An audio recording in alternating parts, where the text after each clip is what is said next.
안녕하세요. 미국 주식 성공 투자로 여행을 원 없이 다니고 싶어하는 욕망덩어리 미국 주식 인간지표입니다.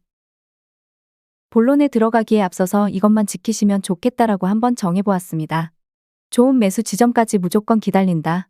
일명 최근에는 TQQQ, SOXL 기준으로는 제가 기준점을 삼아둔 매수 자리까지 기다렸다가 매수하기일 테고, 세 번째로 비중을 어떻게 들어갈 건지 미리 정하고선 분할 매수하는 거고, 만약 그 자리에서의 반등이 내가 목표한 수익까지 가지 못하거나 혹은 내가 예상치 못하게 해당 저점을 깨버린다면 살려둔 기억 하나 믿고 홀딩하지 말고 과감하게 비중 조절하던지 저는 풀매도를 하는 편이라고 말씀드리고 싶습니다. 이런 기준을 지키면 내가 만약 TQQQ 상품 혹은 SOX의 상품을 주로 투자한다면 한 달에 매수 매도를 그렇게 많이 할 필요도 없습니다. 물론 운이 좋지 못하면 한 달에 수익률이 얼마 안 될지도 모르지만 수익률이 얼마 안 된다는 건 해당 상품 가격이 상승 추세가 아닌 하락 추세라는 거기에 하락 추세 전에 물리면서 떨어지는 칼날을 온몸으로 맞을 일도 없을 거라는 거죠. 결국 저점을 이탈할 때 스탑로스 비중을 어떻게 하냐도 중요합니다. 풀매도 할지 비중을 조금은 남겨둘지. 빅스 공포지수의 상품 UVIX 4시간 그리고 일봉 차트입니다. 좌측에서 21일평 부근에서 고점을 더 높이지 못하고 떨어지면서 롱이 상승하는 걸 월요일 그림으로 발했는데 다시금 고점을 완벽하게 올리면서 상승을 해버렸습니다. 그러면 빅스 공포지수가 일단 완벽하게 하락 추세로 전환하려면 시간이 꽤나 걸릴 것으로 보이는데, 일단 올라가던 녹색 파동을 아래로 돌리려면 어떻게든 캔들은 40에서 61일평 부근에 한 차례는 와야 하는데 월요일에 한 번 더 고점을 높여버리면서 이격도가 벌어졌기 때문에 그걸 줄이는 과정이 필요합니다. 아무튼 빅스 꼬라지를 보니 이스라엘-이란 전쟁 때문에 이런 것 같습니다. 그러면 일단 롱 입장에서는 이쁜 상승이 나오려면 빅스라는 공포지수가 4시간 차트 기준에서는 121일평선 아래로 내려와야 하기 때문에 롱 입장에서는 이전 저점 부근에 스탑로스 걸고 꿀잠 자는 게 이득이다. 비록 그걸로 인해서 수익이 없어진다 하더라도 우리는 3배 상품으로 5에서 10% 수익 내려고 하는 게 아니잖아요. 물론 그 수익도 소중한다면 분할 매도 좀 하면 되는 거고 결국 20% 이상의 수익을 원하는 거기 때문에 지금 상황에서는 TQQQ 상품이나 SOX의 상품이나 어떨 도리가 없습니다. 나는 이 수익도 챙기고 싶다면 매도 좀 하고 쉬면 되는 거고요. 제가 맞고 틀리고의 문제가 아니라 매도 기준 혹은 내가 매수받은 위치에서 바라보는 매도의 관점이 틀릴 뿐입니다. 여기서 뜬금없이 원달러 환율 차트 좀 잠시 봐볼까 합니다. 일봉이고요. 역추세에서 바닥을 다지고 올라가고 있습니다. 61일평에서 저항을 맞고 내려오고 있죠. 다만 녹색 파동, 대파동, 중파동이 모두 올라가기에 단기간에 올라오는 21일평을 깨고 내려오기 쉽지 않죠. 그렇다면 결국 한 차례 더 올라갈 가능성이 높은데, 근데 그때 올라가는 폭이 만약에 121일평선 위로 올라갔다가 눌리는 형태로 간다면 원달러 환율 추이는 상승 추세로 전환될 가능성이 있습니다. 만약 올라갔다가 다시 눌릴 때 21일평 아래로 캔들이 내려온다면 원달러 환율은 하락 추세로 방향이 다시 돌리겠죠. 다음은 나스닥 혹은 TQQQ 상품 투자자를 위한 나스닥 100 선물 차트 주봉 2주봉부터 보겠습니다. 2주봉을 보면 소파동이 올라가고 있습니다. 그러니까 다음 주까지 해서 정말 크게 장대음봉이 나오지 않는 이상 롱은 그냥 홀딩하면 그만이야 라고 알려주죠.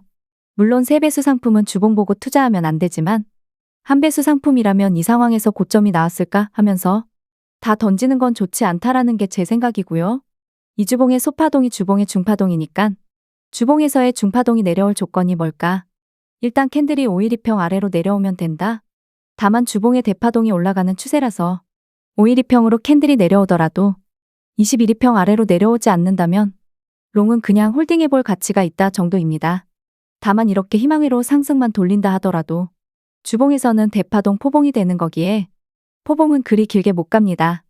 10월 달에 결국 포봉을 완성시키고 나서 내려온다면 11월 이후로는 조정장이 올 거라고 보는 이유 중에 하나입니다. 그러면 이 주봉에서는 41일평을 향하로 가겠죠. 8월 저점을 리테스트하러 한 번 더 갈 가능성이 높거나 혹은 주봉에서 대파동 포봉이 더 길게 가거나 둘 중 하나겠죠. 이평선상으로는 결국 언젠가는 이 주봉 기준 40에서 61일평을 가긴 가는데 시간을 더 끌면 끌수록 이평선 가격이 올라가니깐 지금 보는 관점과 추후에 보는 가격 관점은 틀려질 수 있다 정도로 이해하시면 좋겠습니다. 나스닥 선물 일봉 2일봉입니다. 2일봉에서 아직 소파동이 내려오고 있어요. 일봉의 중파동이 위로 돌려야 2일봉에서도 소파동이 위로 돌면서 다시 상승 추세가 시작을 하겠죠. 8일 화요일에 약상승해서 일봉의 소파동이 올라가면 중파동도 브레이크가 걸리겠죠. 그러면 대충 이 일봉에서는 9일 캔들이나 11일 캔들에 소파동이 위로 돌아가면서 상승 추세가 시작될 가능성을 보고 있습니다.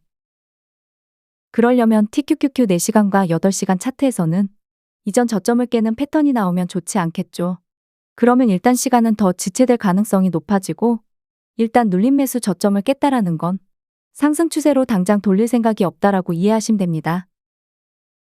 만약에 그럼 최악의 상황도 시나리오를 짜둬야 하니까 TQQQ 투자자 기준으로 눌림 매수 저점을 깨버린다면 굳이 스탑로스 걸어서 풀매도할 필요가 있을까입니다. SOX의 상품이라면 저는 풀매도했을 텐데 TQQQ 상품은 워낙 떨어져도 낙폭이 그리 크지 않을 뿐더러 현재 쓰리바닥 형태로 가는 구간이기 때문에 롱 비중에 따라서 풀매도까진 안 해도 되지 않을까라는 생각입니다. 다음은 SOXL 반도체 3배 상품입니다. 여기서도 TQQQ와 다르진 않지만 오히려 엔비디아 때문에 좀 더 잘 버티고 있는 상황이죠. 엔비디아가 살려줄진 또 몰랐넹. 고맙다. 대파동은 과매수 구간에 진입 직전인데 녹색 파동은 아직 크로스가 나오지 못했습니다. 결국 진상승은 22평과 41이평이 크로스가 나오면서 모든 이평선이 정배열을 만들고 캔들이 512평 위에서 상승을 하면서 시작됩니다. 그러기 위해서는 대파동이 과매수권에 들어가고 녹색 파동도 골드 크로스가 나와서 위로 올라가야겠죠. 아직 21이평선이 41이평선 아래에 있고 대충 여기서 주가가 크게 더 떨어지지 않고 21이평선 위에서 버텨준다면 대략 10일 새벽 부근에 크로스가 나오지 않을까 싶습니다. 10일 새벽이나 10일 저녁에 무슨 발표가 있는지 살펴볼 가치가 있죠. 10일 새벽에는 FOMC 히록 발표가 있고 그날 밤에는 소비자 물가지수 발표와 신규 실업수당 청구 건수가 있습니다. 9일은 국장 휴장이고 아무튼 10일에 모든 병곡이 맞물려 있는 걸로 보입니다. 매수 매도 기준을 확실히 잡아두면 사실 매우 심심합니다.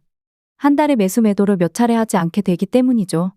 그럼 이걸 다른 종목에 적용해서 매수 매도를 늘려가면 되죠. 그래서 최근에 테슬라를 주목하고 있습니다.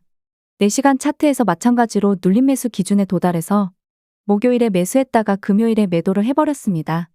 그리고 월요일에 다시 또 진입을 했습니다.